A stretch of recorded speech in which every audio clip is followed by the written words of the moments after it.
So when I found this law, I actually went down to Albany and I read the old microfiche of the Albany Times, because there's no real legislative history of Albany. And here's what I found.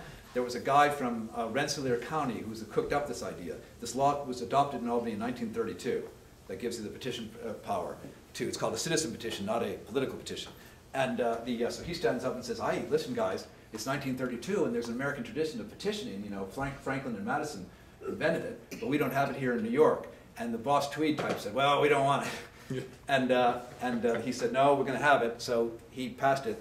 The Boss Tweed guy stood up and said, "Well, let's do it. Let's give them the right to circulate these petitions, to have public referendum on downsizing in the same season as the political candidate. In other words, restrict it just to 1 month."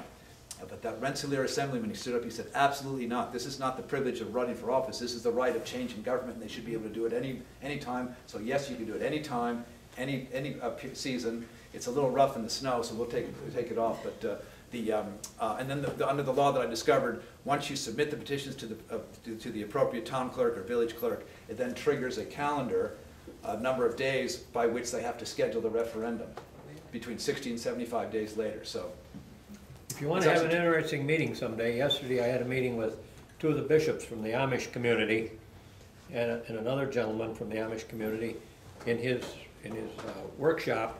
And halfway through, his daughter came out with a tray with coffee and some homemade cinnamon rolls. So sometime you should do that. Yeah, that doesn't come close to being in Chautauqua County eating apple crisp on a lovely late summer day.